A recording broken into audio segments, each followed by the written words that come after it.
გასული კვირის მიწურულს ფექტორი თბილისის სივრცეში მსოფლიოში აღიარებული მეცო-სოპრანო ანიტა რაჭველიშვილისა და ეროვნული სიმფონიური ორკესტრის კონცერტი გაიმართა, რომელსაც ცხადია მაესტრო ნიკოლოზ რაჭველი დირიჟორობდა. ეს იყო სრულიად განსხვავებული მუსიკალური საღამო, რომელმაც კლასიკური საოპერო რეპერტუარის მიღმა, თანამედროვე მუსიკალური კომპოზიციები და ჯაზის ჰანგებიც დაფარა. უფრო ვრცლად ფექტორი თბილისში გამართული თანამედროვეების გამორჩეული კულტურული მოვლენის შესახებ ლიკა მეგუთნიშვილის ვიდეო ისტორიიდან შევიტყობთ.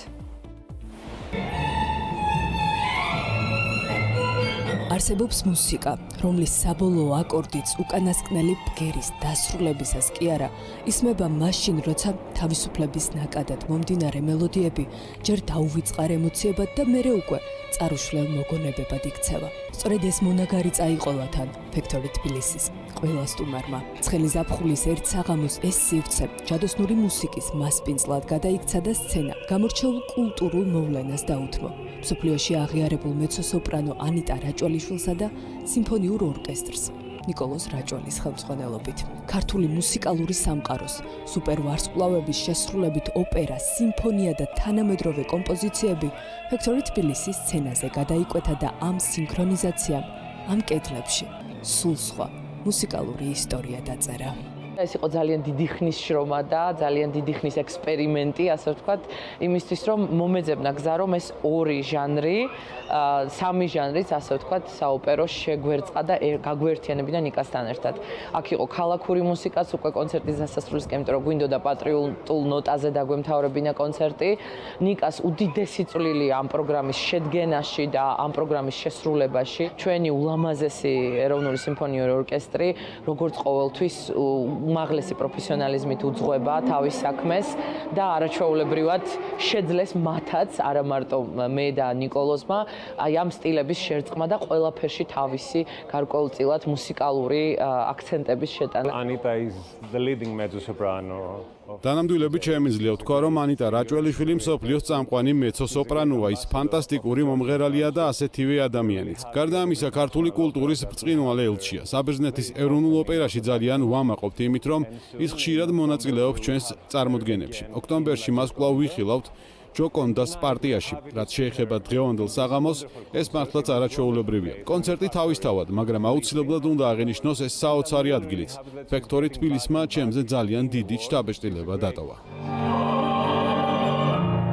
ჯორჯ ბიზე, რიჩარდ როჯერსი, გია ყანჩელი. ეს კომპოზიტორების კიდევ არასრული ჩამონათვალია, თუმცა წესით სრულიად საკმარისი იმის აღსაქმელად, რამდენად მდიდარი მუსიკალური პალიტრა დაფარა ზაფხულის მთავარმა სიმფონიამ. ფექტორი თბილისის სცენაზე საოპერო არიები, როგორც ორიგინალური ვერსიით, ისე მაესტრო ნიკოლოზ რაჭველის ინტერპრეტაციით შესრულდა. აქვე დაიწყო კლასიკიდან იმპროვიზებული ცურვა ჯაზის თვალუწვდენელ ოკეანეში. ამავე კედლებმა შემოინახა ბროდვეის საკულტო ჰანგები, ისევე როგორც სანუკვარი ქართული ნოტები. მნიშვნელოვანი კონცერტები მქონია ამ სცენაზე. ერთ-ერთი განსაკუთრებული იყო უკრაინის მხარდამჭერი აქცია კონცერტი, რომელიც ემოციური თვალსაზრისით ერთ-ერთ ჩემს ყველაზე შთამბეჭდავ კონცერტებს შორის რჩება.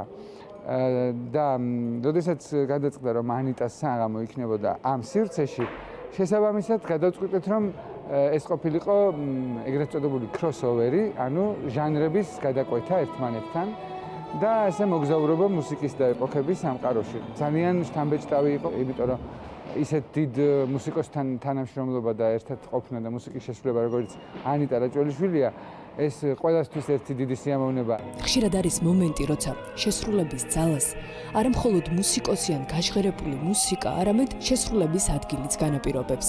სწორედ ეს როლი აქვს ამ ამბავში ფექტორი თბილისს. კონცერტიც მისი პროგრამის ნაწილია, რომელიც საქართველოში მაღალი დონის კულტურული ღონისძიებების მხარდაჭერასა და ხელშეწყობას ითვალისწინებს. ამავე მიზანს ემსახურება სივრცეების მრავალფეროვნებაც, რომელიც საგამოფენოსთან ერთად შემოქმედებით სახელოსნოებსა და საკონცერტო დარბაზებს იტევს. სულ მალე კი საგანმანათლებლო ცენტრსაც დაფარავს. ფექტორი თბილისმა, როგორც მომავლის იდეების, დაბადების, განვითარებისა და რეალობად ქცევის მემატიანემ, ქალაქის კულტურულ რუკაზე თავი უკვე მკაფიოდ მონიშნა, თუმცა ეს ყველაფერი არ არის. გვარწმუნებენ, რომ წინ კიდევ ბევრი ამბავია, ბევრი თავგადასავალიც.